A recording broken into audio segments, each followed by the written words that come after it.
আমরা 5ই আগস্টের পরে মির্জা আব্বাসের কান্না দেখেছি, আমরা রিজভির কান্না দেখেছি, বিজয়ের কান্না বলা চলে। কি কৃতজ্ঞতা প্রকাশ করেছিল তারা এই জুলাই যোদ্ধাদের প্রতি। আজকে নির্বাচনের পর, বিজয় লাভ করার পর জুলাই যোদ্ধাদেরকে তুচ্ছ তাচ্ছিল্য করে, এবং গত দেড় বছর একই কায়দায় তুচ্ছ তাচ্ছিল্য করেছে তারা। এই যে দেশ এখন 53-54 বছর পর কোথায় আছি? আসলে বাংলাদেশে মুক্তিযুদ্ধের চেতনা ধারণ করে না এই দ্বিদলীয় শাসন বা দুটি দল যারা আছে তাদের অ্যাকশনে আমার কাছে মনে হয় নাই যে তারা মুক্তিযুদ্ধের চেতনা লালন করে। এটা অ্যাবসোলুটলি পলিটিক্যাল, মানে মুক্তিযুদ্ধের চেতনা তারা লালন করে। আর যারা সত্যি সত্যি মুক্তিযুদ্ধের চেতনা ধারণ করতো, সেটার এক্সাম্পল জিয়াউর রহমান সাহেব 4.5 বছরের বেশি টিকতে পারেননি। বেগম খালেদা জিয়া ক্ষমতাচ্যুত হওয়ার পর দীর্ঘ সময় বাংলাদেশে পার করেছেন, ধুকে ধুকে মরেছেন, এবং তার বৃহত্তর যে সবচেয়ে বড় দল যেটা আজকে ক্ষমতায় গেছে, তারা নির্বিকার তাকিয়ে তাকিয়ে দেখেছে আর মাঝে মাঝে বুলি দিয়েছে যে আমরা স্বৈরাচারের বিরুদ্ধে আন্দোলনকেই। তাহলে এটা যদি বিশ্বাস করতো, মুক্তিযুদ্ধ চেতনার পক্ষের শক্তি হিসেবে বিশ্বাস করতো, বাংলাদেশের জাতীয়তাবাদী শক্তির বিশ্বাস করতো, অ্যাটলিস্ট ওই রাষ্ট্রপতিকে তাদের সাথে রাখতো না, রাখার কোনো কারণও ছিল না। সে তো স্বৈরাচারী সরকারের নিদর্শন। সুতরাং আজকের বাংলাদেশ কোথায়? এই বাংলাদেশে যারা মুক্তিযুদ্ধের পক্ষের শক্তি হিসেবে কথা বলে, এটা সিম্পল রাজনৈতিক স্লোগান, এবং আমার ধারণা তারা সেটা বিশ্বাস করে না। যদি বিশ্বাস করতো তাহলে জুলাই যোদ্ধারা থাকতো সকলের মাথার তাজ। কেমন আজকের বাংলাদেশ? যদিও কথাটাতে একেবারে এখানে বর্তমান রাজনীতির সাথে খুব সম্পৃক্ত তা নয়, আবার একেবারে সম্পৃক্ত নয় তাও নয়। অর্থাৎ আমি বলতে চাচ্ছি আমরা কেমন বাংলাদেশে আছি, আমরা কিভাবে বাংলাদেশে জাজমেন্ট নেই।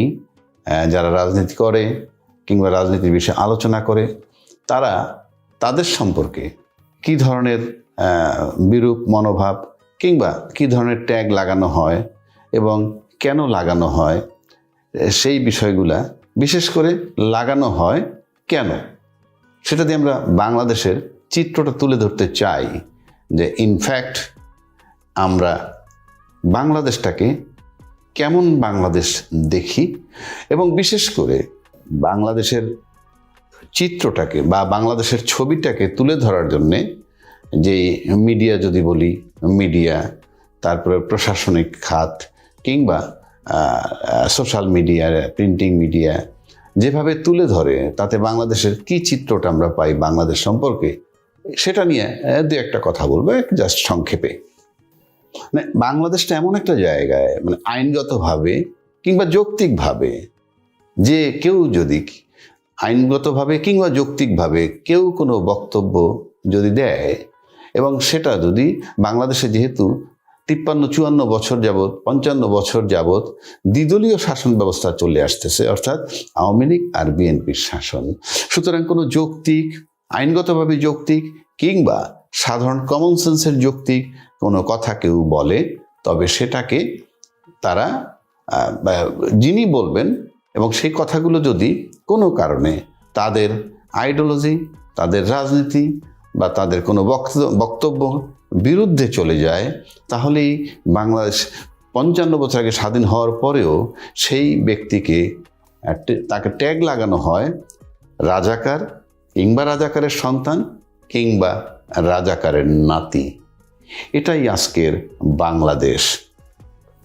আবার যদি এইটা দেখি আমরা, যে বাংলাদেশে মুক্তিযুদ্ধের চেতনা যারা লালন করেছেন, মানে বাংলাদেশের মুক্তিযুদ্ধের চেতনা লালনকারী যে দলটা প্রায় বিগত 15 বছর দেশটাকে শাসন করে চলে গেছেন, তো বাংলাদেশের এখন এই চেতনার ব্যবসাটা বা চেতনার বিষয়টা এরকম হয়েছে যে এক দল মুক্তিযুদ্ধের চেতনা ধারণ করে নির্মমভাবে মানুষ হত্যা করে, বিডিআর হত্যা করে, আয়নাঘর বানিয়ে শাপলা চত্বরের লোক হত্যা করে মুক্তিযুদ্ধের চেতনার নামে, এবং এটা করে তারা যখন দেশ থেকে পালিয়ে যান, ঠিক তখন বিকল্প কেউ এসে আবার সেই একই জিনিস ধারণ করে ভিন্ন আঙ্গিকে মুক্তিযুদ্ধের চেতনা ধারণকারী হিসাবে ধারণ করে নেন।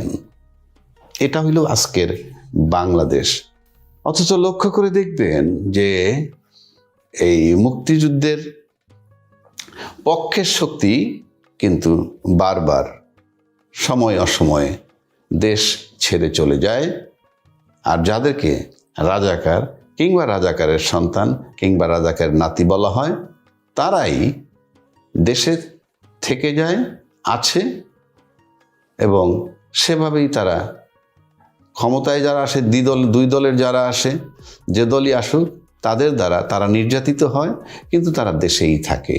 কিন্তু যারা মুক্তিযুদ্ধের চেতনা লালন করেন, তারা যাচ্ছে তাইভাবে দেশ শাসন করেন, দেশের মানুষ উপরে স্ট্রিম রোলার চালান, নিজেরা দেশটাকে লুটেপুটে খান, সময়মতো দেশ ছেড়ে চলে যান এবং নিরাপদ আশ্রয় তাদের আছে।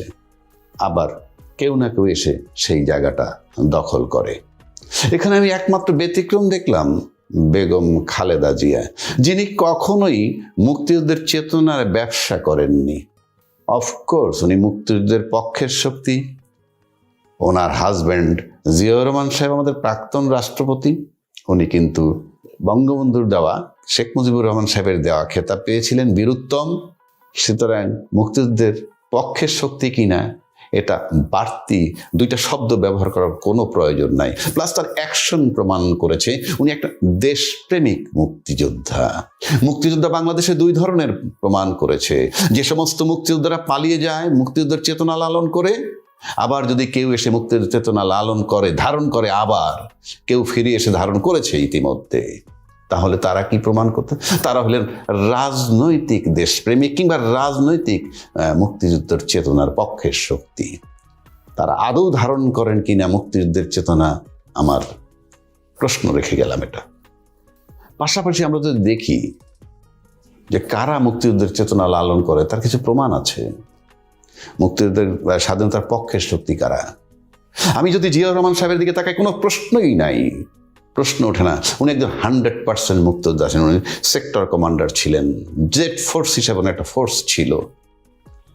উনি ক্ষমতায় টিকেছেন মাত্র 4.5 বছর, কারণ উনি রিয়েল মুক্তিযোদ্ধার চেতনা ধারণ করতেন, যেটা আওয়ামী লীগের মতো শক্তি, যারা মুক্তিযুদ্ধের চেতনা ধারণ করে সেই শক্তি সহ্য করে না।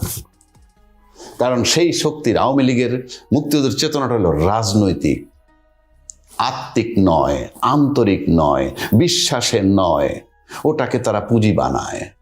কিন্তু জিয়াউর রহমান সাহেব লালন করেছেন এবং রিয়েল ফ্রিডম ফাইটার 4.5 বছর বেশি টিকতে পারেনি। একইভাবে একই ধারাবাহিকতায় বেগম খালেদা জিয়া, কোনো সন্দেহ নাই, কারোর সাথে আপোষ করেননি। উনি কিন্তু ক্ষমতা থেকে চলে যাওয়ার পর বাংলাদেশে থেকে ধুকে ধুকে মরেছেন এবং একটা পর্যায়ে উনি জেলে দণ্ডভোগ করেছেন। কিচ্ছু করতে পারেনি তার দল, যারা আজকে ক্ষমতায়, কোটি কোটি লোক, তারা নাকি নির্যাতিত হয়েছে ব্যাপকভাবে, কিন্তু খালেদা জিয়া কিছুই করতে পারেননি। এবং আমি ব্যক্তিগতভাবে চেষ্টাও দেখিনি, অথচ তারা সাংঘাতিকভাবে আজকে বলছে মুক্তিযোদ্ধার পক্ষের শক্তি। ব্যতিক্রম আমি দেখেছি, যে হাদি ছেলেটা মারা গেছে, আমি দেখেছি শ্রদ্ধাবোধ কিভাবে বডি ল্যাঙ্গুয়েজ এক্সপ্রেস করে বেগম খালেদা জিয়ার প্রতি, এবং টু সাম এক্সটেন্ট সে ধারণ করেছিল খালেদা জিয়াকে।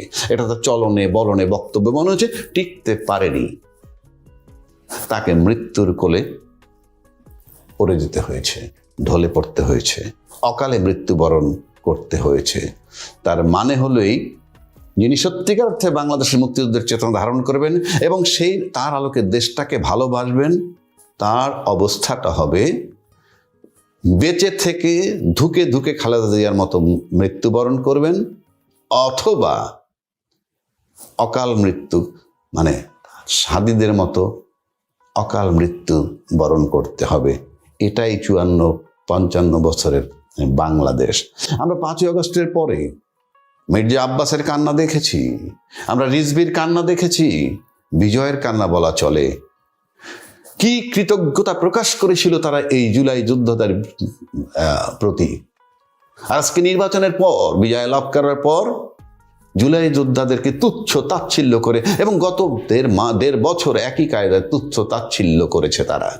কেননা ফ্যাসিস্ট সরকারের পতন হওয়ার পর তারা নিশ্চিত হয়ে গেছে যখনই নির্বাচন হবে তারা বিজয় লাভ করবে যে কোনো ফর্মে। পাশাপাশি মুক্তিযুদ্ধের চেতনা ধারণ করে ফেললো তারা। অথচ যারা এর নেতৃত্বে ছিলেন তারা কিন্তু দীর্ঘ 15-16 বছর, কেউ 15-16 বছর, কেউ 7-8 বছর দেশে ছিলেন না। যেই মুহূর্তে ফ্যাসিস্ট সরকারের পতন হয়ে গেল এবং তার মুক্তিযুদ্ধের চেতনার যে সেটাকে বিসর্জন দিয়ে চলে গেলেন, পরক্ষণে দেশে এসে আরেক দল দায়িত্ব নিল এবং তারা মুক্তিযুদ্ধের পক্ষের শক্তি হিসাবে আবির্ভূত হলো। দুটো দলে কি আমাকে মনে হয় এরা রাজনৈতিকভাবে রাজনৈতিক মুক্তিযুদ্ধের চেতনা লালন করে। মুক্তিযুদ্ধের চেতনার পক্ষে কতখানি আন্তরিক সেটা আমার কাছে বোঝা মুশকিল। এই জন্য আমি বললাম, মির্জা আব্বাসের কান্না দেখেছি, রিজভী সাহেবের কান্না দেখেছি, জুলাই যোদ্ধাদের জন্য তাদের চোখের পানি কিভাবে পড়েছে, আজকে তারাও বেমালুম ভুলে গেছে। ব্যতিক্রম শুধু আমি একটা লোককে পেয়েছি, সেই লোক হইল লুৎফুজ্জামান বাবর। তিনি বলেছেন, আমি মুক্তি পেতাম না এই জুলাই যোদ্ধারা না থাকলে। এই জুলাই যোদ্ধাকে গিয়ে আমাদের চিরকাল শ্রদ্ধাভরে স্মরণ করতে হবে। অথচ যারা রাজনৈতিক মুক্তিযোদ্ধার চেতনা ধারণ করে যারা আজকে ক্ষমতায়, তারা এখন 72-এর সংবিধান রক্ষা করে। তারা জুলাই চেতনার স্বীকৃতি দিয়ে সংবিধানকে সংশোধন করলে, গণভোটের মাধ্যমে সংস্কার কমিটি বানিয়ে এই যে সংবিধানকে সংস্কার করলে 71 নিশ্চিহ্ন হয়ে যাবে। একটা কোথাকার তথ্য কোথায় নিয়ে আসার, কিরকম মিথ্যা তথ্য দেয়। ইতিহাস কখনো মরে? কারো কি সাথ দিয়েছে কেউ ইতিহাস বদল করবে? আজকে 24-এর ইতিহাস বা 71-এর ইতিহাসেই বাংলাদেশ পেয়েছি আমরা। তার ধারাবাহিকতায় ফ্যাসিস্টের তাড়াইয়া দেওয়া হয়েছে, যারা মনে করতো আমরা মুক্তিযুদ্ধের চেতনা ধারণ করি এবং মুক্তিযুদ্ধের চেতনা ধারণ করে শেষ পর্যন্ত দেশ ছেড়ে পালিয়েছে।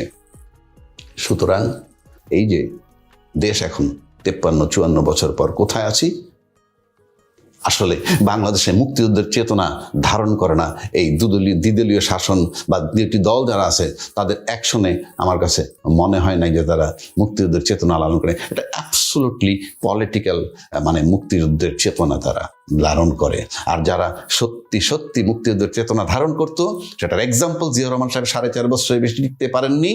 বেগম খালেদা জিয়া ক্ষমতাচ্যুত হওয়ার পর দীর্ঘ সময় বাংলাদেশে পার করেছেন, ধুকে ধুকে মরেছেন এবং তার বৃহত্তর যে সবচেয়ে বড় দল যেটা আজকে ক্ষমতায় গেছে, তারা নির্বিকার তাকিয়ে তাকিয়ে দেখেছে আর মাঝে মাঝে বুলি দিয়েছে যে আমরা স্বৈরাচারের বিরুদ্ধে আন্দোলনকেই।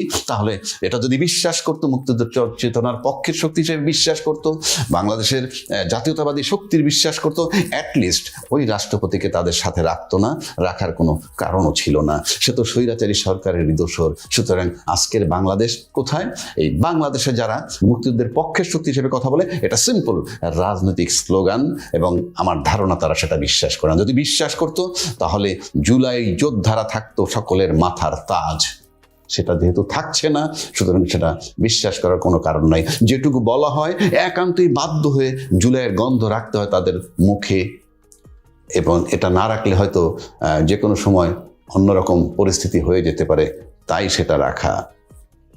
সুতরাং আমি মনে করি যে কোনো ফর্মে বাংলাদেশে জুলাই চেতনাকে ধারণ করতে হবে, এবং জুলাই চেতনাকে তারাই ধারণ করতে পারবে না যারা 71-এর চেতনাকে ধারণ করে না, এবং 71-এর চেতনা ধারণ যারা করবে অবশ্যই জুলাই চেতনাকে তারা ধারণ করতে পারবে।